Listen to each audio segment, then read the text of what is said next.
እንኳን ለዳግማ ትንሣኤ በዓል በሰላም አደረሳችሁ አደረሰን። አሜን።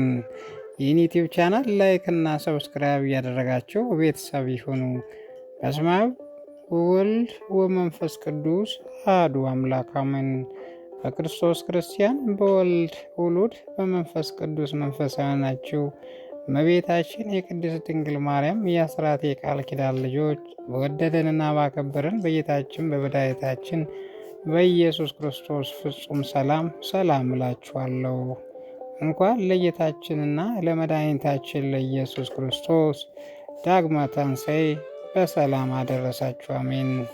በዚህች ዕለት ጌታችን መድኃኒታችን ኢየሱስ ክርስቶስ በፈቃዱ ሞቶ በውዱ ተቀብሮ 3 ቀንና 3 ሌሊት በከርሰ መቃብር አድሮ መግነዝ ፍቱልኝ መቃብር ክፈቱልኝ ሳይል በገዛ ስልጣኑ በዘመነ ማርቆስ እሁድ በመንፈቀ ሌሊት ተነስቷል። የተቀበረ ዓርብ በሰርክ የተነሳ እሁድ በመንፈቀ ሌሊት ከሆነማ 3 ቀንና 3 ሌሊት በመቃብር ቆየ መባሉ እንደምን ነው ቢሉ ዕለቱ ዓርብ ከ3 ተከፍሏል። ከነግህ እስከ ቀትር ሰዓቱ 4 ነው። ብርሃን ሆኗል። ቀትር ሆነ ሌሊትም ሆነ 1 ሌሊት። ከ9 እስከ ሰርክ ሰዓቱ 4 ነው። ብርሃን ሆኗል። 2ኛ ቀን ሌሊትም 2ኛ ሌሊት። ቅዳሜ ቀኑ 3 ነው። ቀኑ ሌሊት እስከ መንፈቀ ሌሊት 3 ሌሊት ነው። ያውስ ቢሆን የተቀበረ በሰርክ ነው።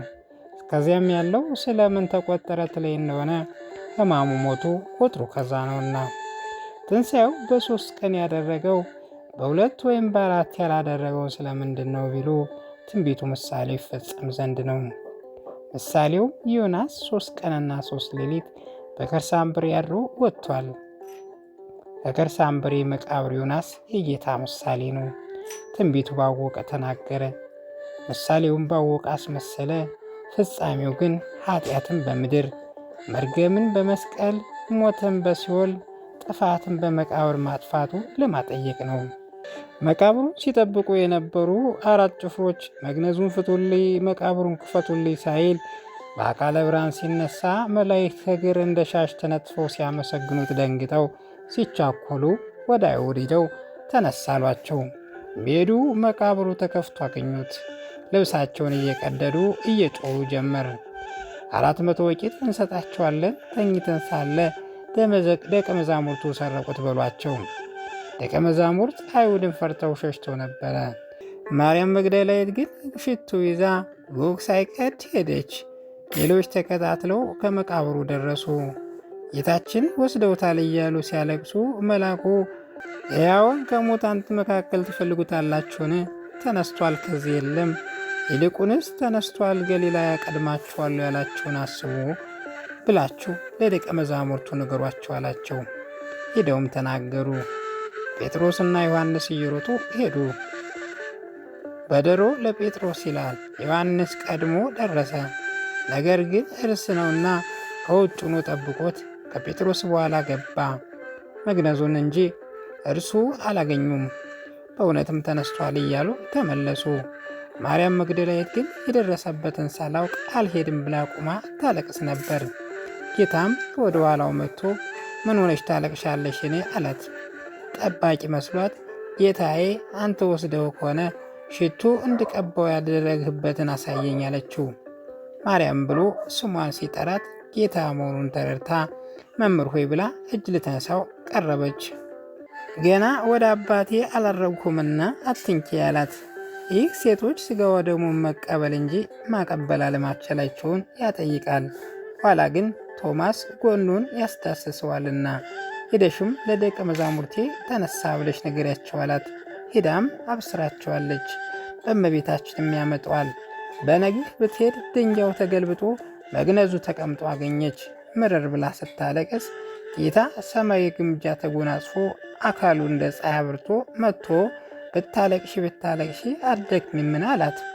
አይሁድ መስቀል መግደል እንዳይበቃቸው ሥጋውን ወስደው ሐዘን ጨመሩብኝ፣ አግኝቼውስ ቢሆን በተጸናሁ ነበር አለችው። በውኑ በጦር የተወጋ ጎኑን በችንካር የተቸነከሩ እጆችና እግሮቹን በአክሊለ ሦክ የተራቆተ ራሱን ስታይ ትጽናኛለሽን? ይልቁንስ አይሁድ በልጅሽ ተማምነውበታል። አንቺ ግን ከሐዘንሽ ተጽናንተሽ ወደ ቤትሽ ሂጂ አላት። ነገሩን የምታውቀው ትመስላለህና እባክህ ያለበትን አሳይ አለችው። ፍጹም ሐዘኗን አይቶ አይሁድ የሰቀሉት አንቺም የምታለቅሽለት አንድ ልጅሽ እኔ ነኝ አላት። ደስ አላት። እናቴ ሆይ አይሁድ መነሳቴን ሊያስተባብሉ ከዚህ ይመጣሉና እንዳይሉ ወደ ደቀ መዛሙርቲ ሂጅ ብሏቸዋል። ጲላጦስ ጌታ በመስቀል ሆኖ የተደረጉትን 7ቱን ታምራቶች አይቶ ደግ ሰው አሰቀያለሁ ብሎ አዝኖ ሳለ ጌታ በልሙ ሙቼ የቀረው መሰል ሆነ። ማሬ ብትል ምርህ የለም ሲለው አየ። በነግም አይሁድ መጥተው ስጋውን ተሰርቋልና ጠባቂዎችን አስጠርተህ መርምርልን አሉት። ሲመረምራቸውም አንዱ ጴጥሮስና ዮሐንስ ሰረቁት፣ ሁለተኛው 11ዱ ሰረቁት፣ በሦስተኛው ዮሴፍና ኒቆዲሞስ ወሰዱት አሉ። አራተኛው እውነቱን ንገረኝ ብሎ ቢገስጸው ከእንቅልፍ ስነቃ ከውሃ ጉድጓድ ተጥሎ አገኘ ነው። ይህን የሚያደረጉት ደቀ መዛሙርት ይሆናሉ ብለን እንጂ ሲወስዱትስ አላየንም አለ። አራቱም ከግዞት ቤት አስገብቶ የመቶ አለቃውን ከነጭፍሮቹ አስከትሎ ከመቃብር ሄደ። መግነዙን አይቶ ደቀ መዛሙርቱ ወስደውት ቢሆንስ ይህን ባልተውት ነበር ብሎ መግነዙን ይዞ ያለቅስ ጀመር። እኔስ ጌታ እንደተነሳ ይህም መግነዙን ዕውር እንደሚያበራ አምናለሁ ብሎ መቶ አለቃውን ቢዳስሰው የጠፋች አንድ ዓይኑ በርታለታለች። ወዲያውኑም ዮሴፍና ኒቆዲሞስን አስጠርቶ አስመስክሯቸዋል። አይሁድም እነሱ ከእኛ ዕድል ፈንታ ጽዋ ተረታ የላቸውም፣ አንተ ተነሳ የምትለው ግን ያውልህ ከጉድጓድ ወድቆልሃል አሉት። ከመቶ አለቃው ጋር ተሸክሞ አምጥቶ ከመቃብሩ አግብቶ ድንጋይ ገጥሞ ጌታ ሆይ አንተ ክብርን የአይሁድን ሐሰታቸውን በዚህ ሙት ይገለጽ ዘንድ እለምንሃለሁ ብሎ ለመነ። ሙቱም ተነስቶ በጌታ ቀኝ የተሰቀለ ጥጦስ መሆኑን የጌታ ክብር መስክሯል። አይሁድ ፈርተው እየተጫጫሁ ይሸሹ ጀመር። ያዟቸው፣ አትልቀቋቸው ብሎ ስጋቸው እስኪተፈተፍ ድረስ በጎመድ አስገርፏቸዋል። ወዲያውኑም ተነሳ ብሎ ከሄሮድስ ላከበት። እሱም መግነዙንና ዓይኑ የበረላለትን ከሞት የተነሳውን አያቸው ዘንድ ላክልኝ ብሎ ላከለት። እውነትም መስሎት ላከለት። ሰዎቹ በሰይፍ አስመትቷቸዋል፣ በሰማዕትነትም አርፈዋል። እርሱም በሐሰት ከቄሳር አጣልቶ ሚስቱንና ከሁለት ልጆቹ ጋር በሰይፍ አስመትቶት በሰማዕትነት አርፏል። ከዚያ በኋላ ደቀ መዛሙርቱ ሁለቱ ቀለዮጳና ኒቆዲሞስ ከኢየሩሳሌም 60 ምዕራፍ ወደ ምትርቀው ወደ ኤማውስ የእርሱን ነገር እየተጫወቱ ሲወዱ ከወደ ኋላቸው ተከትሎ ይህ የምትሉት ነገር ምንድን ነው አላቸው። ቀለዮጳ አንተ ለኢየሩሳሌም እንግዳ ነህን? ናዝራዊ ኢየሱስ አይሁድ ጸልተው ተመቅኝተው እንደሰቀሉት አልሰማህን? እኛማ ወልደ አምላክነቱን አምነን ተከትለው ነበረ። ዛሬ በነግ ሴቶች ወደ መቃብሩ ሄደው ስጋውን አላገኙትም፣ ተመልሰውም መጥተው ተነስቷል አሉን። ይህ ጴጥሮስና ዮሐንስ ሄደው አይተዋል አሉት። እናንተ ዝንጉ እትሆኑ እንጂ እሱማ እንዲሞት እንዲነሳ ነቢያት ተናግረው ትንቢት የለምን እያለ መጻሕፍትን የተረጉመላቸው ጀመር። ከሄዱበት ሲደርሱ መሽቷል፣ ከእኛ ጋር እደር ብለው ግድ አሉት። ማዕድብ ሲቀርብ ህብስቱን አንስቶ ባርኮ ሰጥቶ ተሰወራቸው። ወተንሳ አንቲዮሙ ይላል። ጌታ መሆኑን አውቀው ወደ ኢየሩሳሌም ተመልሰው ለሐዋርያት ነገሩ። ወዲያውንም ጌታ ከዝግ ቤት እንዳሉ በማይመረመር ጥበቡ በመካከላቸው ቆሞ ሰላም ለክሙ አላቸው። ምታትም መስሏቸው ታወኩ። በጦር የተወጋ ጎኑ በችንካር የተቸገረ እጆቹንና እግሮቹን አሳይቷቸዋል። ጌታችን የተነሳ ዕለት ደቀ መዛሙርቱ ከዝግ ቤት ገብቶ ሰላም ለክሙ ባላቸው ጊዜ ከ11 ሐዋርያት አንዱ ቶማስ የተባለው ዲድሞስ ከእርሱ ጋር አልነበረም። ሲመጣም ሁሩ ወመሃሩ እንደሚላቸው ያውቃልና እነሱ አየም ብለው ሲያስተምሩ እኔ የሰማሁ ልል ነው ብሎ በችንካር የተቸነከሩ እጆቹን እግሮቹን ካላየሁ አላምንም አለ። በችንካር የተቸነከሩ እጆቹን እግሮቹን በጦሩ የተወጋ ጎኑን ካልዳሰሱ አላምንም አለ። በ8ኛው ቀን ቶማስ ካለበት በዝግ ቤት ገብቶ ሰላም ለክሙ አላቸው። ቶማስ ጎኑን ካልዳሰሱ ብሎ ነበርና በችንካር የተቸነከሩ እጆቹን እግሮቹን በጦሩ የተወጋ ጎኑን ካልዳሰሱ አላምንም አለ። ቶማስ ጎኑን ካልዳሶስ ብሎ ነበርና ቢዳስሰው ከእሳት እንደገባ ጅማት ኩምትር አለ። አምላኬ ሆይ አለ፣ ብታይ አመንህ? ብፁዓንስ ሳያዩ የሚያምኑ ናቸው፣ ንዑዳን ክቡራንስ ሳያዩ የሚያምኑብኝ ናቸው ብሎ ፈውሶታል። ይቺ ጎኑ የዳሰሰበት እጁም ዛሬ ሕያዊት ሁና በህንድ አገር ከታቦት ጋር ትኖራለች። በዓመትም በእመቤታችን በዓል ሊያጥኑ ሲገቡ ቀድሳ ታቆርባለች። የሚሾሙ ሞታ ቀኝ እጁን ትይዘዋለች። እንዲህ እያለች እስከ ዕለተ ምጽአት ድረስ ትኖራለች። ከጌታችን ከመድኃኒታችን ከኢየሱስ ክርስቶስ ጸጋና በረከት ይክፈለን። አምላካችን በምሕረቱ በቸርነቱ ይጠብቀን። አሜን። አንድ አምላክ በሚሆን በአብ ወልድ ወመንፈስ ቅዱስ ስም ሚያዝያ 11 በዚህች ዕለት የከበረች የነጻች እመምኔት ታወድራ አረፈች። ይህች ቅድስት ከእስክንድርያ ሀገር ከታላላቆች ባለጸጎች ወገን ናት። ወላጆቿ ክርስቲያኖች ናቸው። እነርሱም ዋጋው ብዙ በሆነ በወርቅና በብር ያጌጡ የከበሩ ልብሶችን አሰሩላት።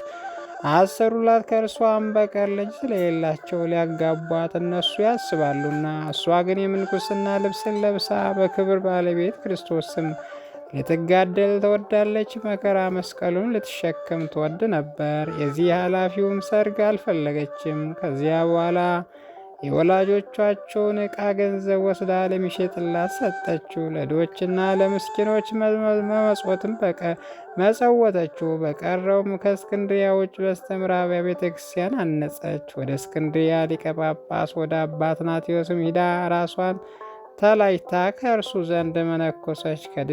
ከደናግል ገዳም ወደ አንዱ ገብታ በገድል ተጸምዳ ጽኑ ገድልን ተጋደለች። አምላካዊ ራእይንም ታይ ዘንድ ተገባት። መላእክት ታያለችና የሰይጣናትም ስራቸውን ለይታ ታውቃለችና ሊሰሩ የታሰቡትን የምታውቅበትና የምትፈልግበትን እውቀት ተሰጣት።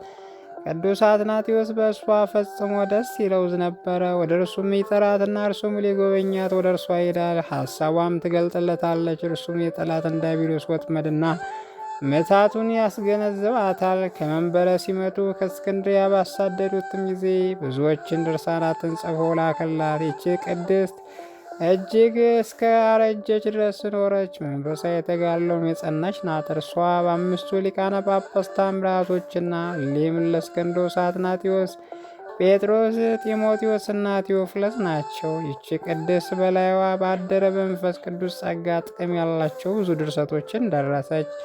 እንዲህም ብለው ጠየቋት። ሰው ተርታ ነገር ቢናገር ዝም በል ቢሉት ወይም እንዳይሰሙት ጆሯቸውን ቢመክደን ይገባል። እንዲህም ብላ መለሰች፣ ምንም ሊዩት አይገባም። ነገሩ ደስ እንዳላቸው ሁነው ዝም ይበሉ እንጂ ሰው ማዕዱን በፊት ቢያኖር በላዩን በጎ የሆነና ብላሽ የሆነ ምግብ ቢያኖር ይህ ብላሹንና ከእኔ ዘንድ አርቀው አልሻውም ልትለው አይቻልም። መጥፎውን ትተህ ከምትፈቅደው ትበላለህ እንጂ። ያለ ትሕትና ያለ ጾምና ጸሎት ሰይጣን ድል የሚነሳ የለም። መላ ዕድሜዋ 100 ዓመት ሆኗት በሰላም አረፈች። በጸሎቷ በረከቷ ከእኛ ጋር ትኑር ለዘላለሙ አሜን።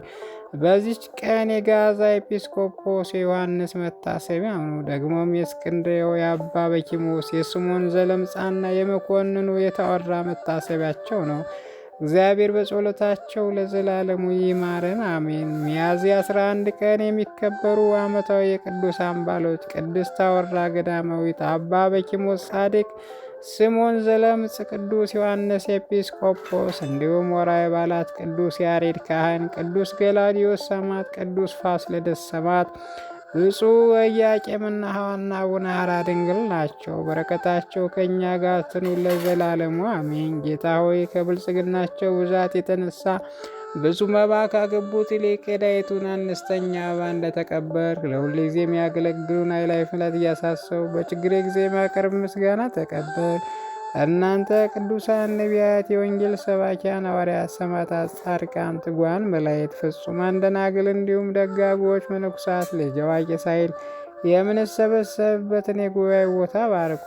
ይህ መጽሐፍ ወረቀት አዘጋጅቶ ብራና ዳምጾ የጻፈውን ያጻፈውን ከግዕዝ ወደ አማርኛ የተረጎመውን ቃል ንባውን በእርጋታ መንፈስና በተመስጦ ሕሊና ያዳመጠውን በደለኛ ሁሉ የምታስምር የጌታ እናቱ በማርያም ጸሎት ኢየሱስ ክርስቶስ በአንድነት ይማረን ኢየሱስ ክርስቶስ በአንድነት ይማረን። ኢየሱስ ክርስቶስ በአንድነት ይማረን። ኢየሱስ ክርስቶስ በአንድነት ይማረን ለዘላለሙ አሜን።